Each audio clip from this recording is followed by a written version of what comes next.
In this grade 12 economics video, we are continuing with dynamics of markets, and this time we are looking at monopolies, not to be confused with monopolistic competition. We are actually looking at monopolies, and we are going to look at the difference between monopolies and the perfect market. We have already done a video on perfect markets. If you haven't seen it, make sure that after this one or right before this one, you make sure that you start with that one first and then you come back to this one.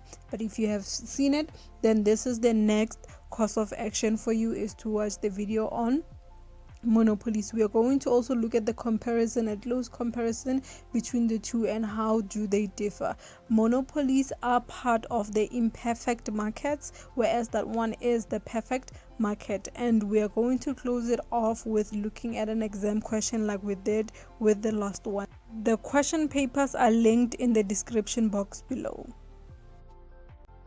So let's start by defining what a monopoly is and see how that definition is different from a perfect market. A monopoly exists when there is only one seller of a good or service for which there is no close substitute. So this definition basically is one of the characteristics. You can't define a monopoly without actually mentioning its characteristics. You will see that when we get to the characteristics of monopoly, we will talk about how it is only one seller and there is no close substitute for what they are selling in terms of a good and service. So a monopoly, when you define it by its characteristics. Again, you will say a monopoly exists when there is only one seller of a good and service for which there is no close substitute, because that's what defines a monopoly. Not to be confused with a monopolistic competition. You will see in comparisons how they differ. But first, let's look at the characteristics of a monopoly in full so that we can see where we got those characteristics we just mentioned from. So like we said in our definition, the first characteristic of monopoly is that there is only one seller. So there is only one seller of that service. So our close example that we like to use is an example like Eskom. There is only one service provider of electricity in South Africa, and that would be Eskom. So that would be a good example of what a one seller market looks like, and that's what makes it a monopoly. And then we say that there is barriers to entry into that type of market. So to start a business of a product that is served by a monopolistic market is going to be hard, because there are a barrier to entry. You can't just start such a business. So there are some businesses that are very easy to start. That means that it is very easy for you to enter that market. But when we're talking about monopoly, we're talking about businesses that are very hard to enter. So for example, if you wanted to start a competing business that will compete with Eskom, where would you have to start? It's not something that you can decide, I'm going to start right now. It requires large capital, it requires large knowledge. The licenses are different and they are complicated. The whole thing becomes a very complicated process. So that makes it a barrier to entry. Characteristic number 3 is that they are price makers. Price makers is different from price takers,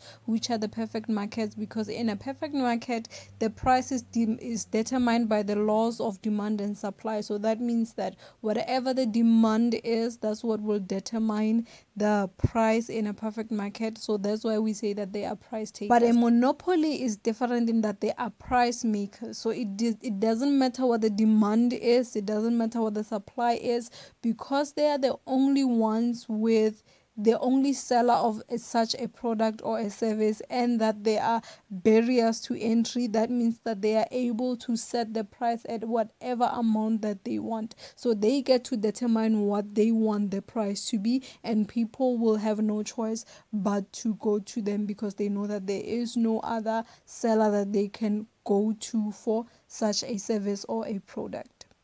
Characteristic number 4 is that it has no close substitute, and this is what also feeds into the fact that they can become price makers, because they know that their products have no close substitute.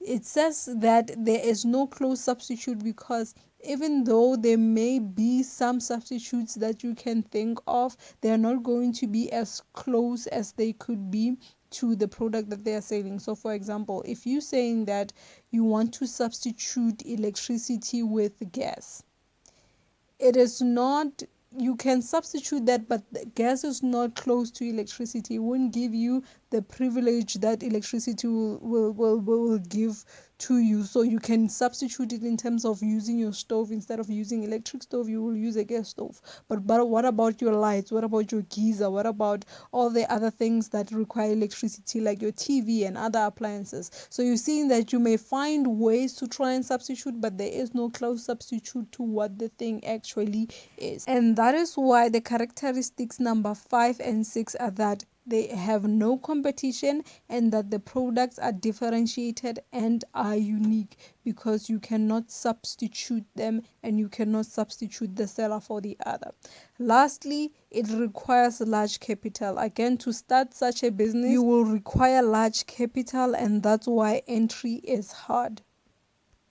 Next, we are going to look at the comparisons between the monopoly market structure and other market structures.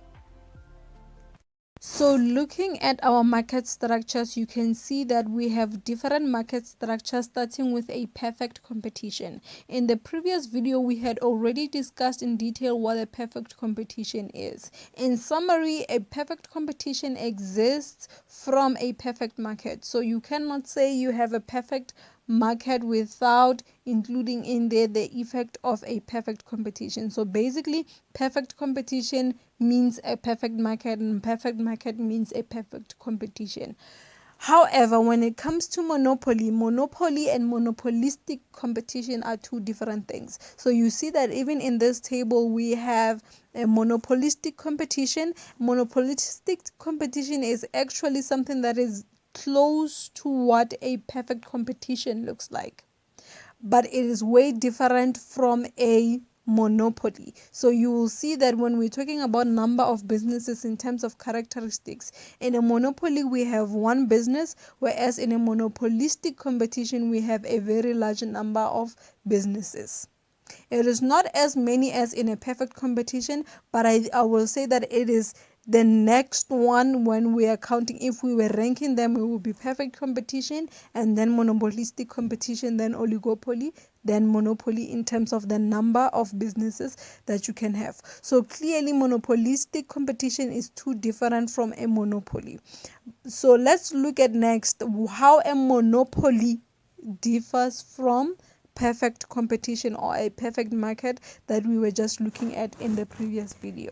The first difference is a difference on graphs. I'm gonna skip that one so that we will do it when we get to the section about graphs, so that you will see the graphs proper. Let's move on to the second difference. The second difference is that monopoly are price setters, or rather price makers, whereas in the perfect market they are price takers. Like I've said before, there is a difference of, in a perfect market the prices are set by the demand and supply curve. So it depends on what the demand is and what the supply is, and that's where we are going to find our price. Whereas in a monopoly, the monopolist is able to set the price themselves, because it doesn't matter what the demand is, it doesn't matter what the supply is. As a matter of fact, they are the only supplier, and so forth. The demand, the customers have no choice but to demand from them. And the third difference is that individual business is the industry. So in a monopoly, one business is the whole industry. You can't separate the industry from the business itself, because again, there's only one business. So the whole industry is made up of one business. In a perfect market, on the other hand, individual businesses add up to make up an industry. So you have a lot of businesses that come together to make up what an industry is. So for example, if you have fast food restaurants, one shop is not going to be the whole industry. Like KFC becomes a one standalone restaurant, but when you add it with your chicken leggings, with your Popeyes, with your McDonald's, that becomes the fast food industry. So it's not only one business, it is a collection of businesses that make up an industry. Moving to comparison number 4, consumers buy less if selling price is high and vice versa, whereas in a perfect market, businesses can choose its price, and if it sells at a different price, it loses out. So you will notice even when we get to the section of graphs that we are not going to have a shutdown point for a monopoly. Why? Because even if they increase their prices to a ridiculous price, the customers, what they can do is buy less. But if they cannot do without the thing, for example, if we cannot do without electricity, no matter how crazy the amount gets to, there will be less customers, but there will still be some customers who will still buy the electricity from Eskom because there is no other supplier. Whereas if you do that in a perfect market, what happens is people are just going to simply go to a different business, and therefore your business will shut down. Because why? They have other choices. Comparison number 5, monopolies produce a lower output at a higher price. In so doing, produces sufficient quantities. It does not produce at a minimum point in the LAC curve. For perfect market, large output and lower prices, economically efficient quantities are produces on the lowest point on the AC curve. So basically we are talking about production cost here. Because a monopoly has no competition, what they can do, what they have the luxury of doing is that they have the luxury of only producing few goods and also still selling those few goods at a high price, meaning that they are creating their own supply laws where they are decreasing the supply so that they can increase the price, because we know that by the laws of demand and supply, the lower the supply, the higher the price that you can set, because the thing is scarce. Whereas in a perfect market, you do not have such a luxury. Please pause the video here and take note of these comparisons or these differences and make sure you know them and understand them. Let's now look at the graphs of a monopoly and see how exactly do they differ from the perfect market graphs. So these are the monopoly graphs. So first, like we did even in the perfect market graphs, we are going to look at how does it look when somebody makes a profit in a monopoly. What are the things that you are looking for? So first of all, just like we said even in the perfect competition or the perfect market graphs, you need to make sure that in the graph that you are looking at, the cost price is below the selling price. So here we have the prices denoted by P and C. P is our selling price, whereas C is our cost price. So our shaded area being above the cost price tells us that we have made a profit, because it means that the price that we are receiving in terms of revenue and the price that we have spent in terms of cost, the price of revenue is higher than the price of cost. Now, what if you are in a scenario where you're looking at a graph where the profit area is not yet shaded for you? What are you looking for? You are going to pay attention to your AR graph. Your AR graph is basically your average revenue graph. You're seeing it as a straight line, and then you're also looking at your average cost graph. What you want is that the point N, you see where point N is. So you want your average cost graph to curve below the average revenue graph, because average cost obviously is my cost, whereas my average revenue is obviously my revenue. So I need for my average cost graph to go below my average revenue line, or rather my average revenue needs to be above my average cost. That way, that tells me that I'm making a profit. You will see that point N is on the average cost, whereas point L is on the average revenue. And when you trace point L, it goes back to P, and when you trace point N, it goes back to C. So because the point L is above the point N, that means that I have made a profit, because again, point N lies on top of the average cost graph, whereas point L lies above the average revenue graph, and that tells me that I have made myself a profit there. So the difference, you're seeing the difference now when we're looking now at a loss, you will see that now my average revenue line is below my average cost line, or my average cost curve. That is if I'm not looking at my P and C, which are already the dead giveaways. So these ones are the very simple ones. If your graph has a clearly set out, or they are able to tell you in your information that what is your cost and what is your price, and you are clearly able to see that your cost is above your price, then that is a dead giveaway that you are dealing with a loss. But what if you were just looking at numbers there? Because in a question paper they may not say P and C, they will just put numbers, and you may never know that the amount that is above is a cost, or the amount that is below is the selling price. Your dead giveaway then is going to be your graphs. So look at the average cost graph. The average cost graph now gives me my point L. You will see that where point L lies is way above way above the average revenue line. And then look at my average revenue line that has point N, and you will see that it traces back to P, and because that graph, that slope is below the curve of average cost, that is why that we say that we have a loss, or the business has made a loss. Though it is very rare that you will meet a monopoly that has shut down, it is still very possible that you will find a monopoly that has made an economic loss, because an economic loss basically is the cost that we have paid in order to produce whatever product or whatever service that they are selling.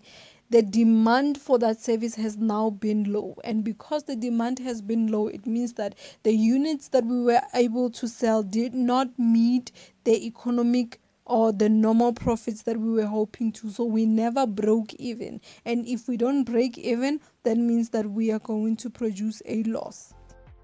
So let us look at an exam question to see how a question on monopoly market structure will be tested. So from a question paper that is, by the way, linked in the description box below, we have a question 3 and 3.2, and it says study the table below and answer the questions that follow. And it says it's a case study. It's titled Understanding Monopolies. It says a monopoly implies possession of a market by a supplier of a product or a service. In the absence of government intervention, the firm has significant market power to change prices. The monopoly case is taken as a polar opposite of a perfect competition. Monopolies are often discouraged in the free market nations. They are seen as leading to price gouging and decreasing in quality due to lack of alternative choices for consumers. They also concentrate on wealth, power, and influence in the hands of one or few individuals. So here basically they're giving you a case study on a monopoly, and they're going to ask you questions about a monopoly. A different format that you can expect when it comes to the monopoly questions is like we did in the previous video on perfect markets. You would have seen that in the question that we did on perfect markets, they didn't give us a case study, but they gave us a graph and they asked us questions based on the graph. So those are the two formats in which you can get your market structure questions or your dynamics of market questions. It can be a case study like you're looking here, which just basically tells you about what a monopoly is and its effect on the economy, or it can be in a form of a graph. So in 3.2.1, the first question says, how many firms operate in a monopoly market? So from our market structure question, or even from the definition that we gave of a monopoly, we know that there is only one business in a monopoly, or only one seller, or only one provider, however way you put it. So long as you have one in your answer, that gives us your answer. 3.2.2 says, what is the nature of a product in a monopoly market?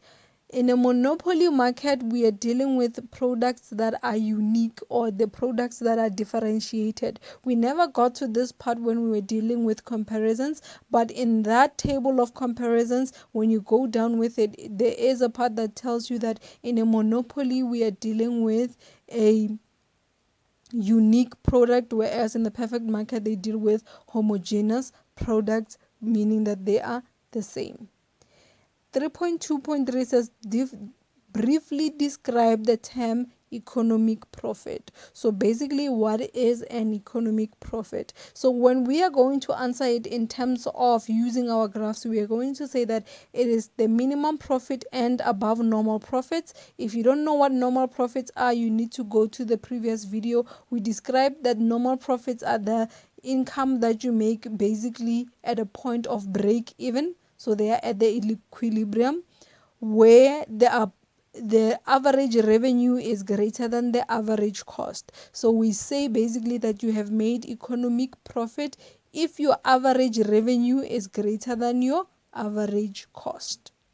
3.2.4 says explain the reason why monopolist is not able to achieve allocative efficiency. Meaning what? That why is it that in terms of allocation, a monopolist is not able to be efficient in terms of allocation, meaning allocating of resources or whatever product that they are selling? You will find that there are areas where you can't find their product. And the reason may be that the monopolist may only be interested in making profit and ignores the production levels and quality. So for example, with Eskom, you find that you don't find electricity in the rural areas.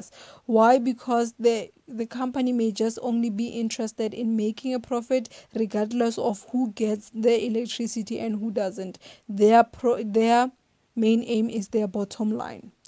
3.2.5 why is it possible for monopolists to make economic profit both in the short run and in the long run period? So the problem with a perfect competition or the perfect market is that in the short run all businesses are able to make profit, but the problem is because there is no barriers to entry and the information is complete, other people will hear that such and such an industry has a lot of money right now and they will go and start those businesses. And as more people enter that market, it means that now we are going to have way too many sellers, which oversaturates the market, which means now the businesses that are in that industry will stop making money soon. That problem does not exist in a monopoly because why? The first reason is that a monopolist is the only seller with no competition. So that means there will never be an oversaturation of sellers in the market. Number two, they sell a unique product with no close substitute. So there is nobody else who's selling their product, and so therefore even in the long run they still continue making a profit. In the next video, we'll be looking at oligopolies. Now, if you need one-on-one help with anything that we have covered in this video or this subject in general, we have a visual program that can help you with just that. From anywhere in the country, all you need is an email and a WhatsApp, and we are able to give you personalized help for a monthly fee. This will cover full lesson recordings as well as notes and study materials for any of your subjects that you need personal help with. This will include some of the subjects that are not even covered on this channel. For example, subjects like history. You will soon see our full subject list. We will also cover scopes for those specific subjects as well as attempt past papers together. But what's most important about these virtual sessions is that you get full-time communication, meaning from the hours of 8 o'clock to 4 p.m. you are able to send in your questions. Even if you send them at late, between the hours of 8 and 4 you will get replies to your questions. You will get to go back and forth and get full-time attention on any question that you do have. Even if we have to repeat something over and over again, you get to have that personalized help that is helpful to you. As you can see with some of the examples there, we get to exchange scripts, we get to exchange question papers, and you get to show me what it is that you wrote, and you even get markings for your questions to see how you actually do perform when it comes to a specific question or a specific subject. Grade 10 to grade 12, as well as those who are upgrading and rewriting, those are the full list of subjects that we do offer. If you are interested in any of this, for you to be able to get your price quotation, it is very simple. All you have to do is email me on that email address that you see there. When you do email, make sure that in the subject line you write your name and surname, and then in the body of your email, that's where you will tell me your grade and the subjects that you need help with. It can be one subject or it can be a mixture of subject. Hence, we are saying that you need to email for you to be able to get your price quotation. Now, because this is one-on-one, it means that it puts a limit on the number of people I can take per month. So I'm going to be limiting it to 10 students per month. So make sure that you email to secure your spot. Have YouTube recommend you more of my videos, be sure to click the like button and subscribe to the channel. And if you have any questions, leave them in the comment section below.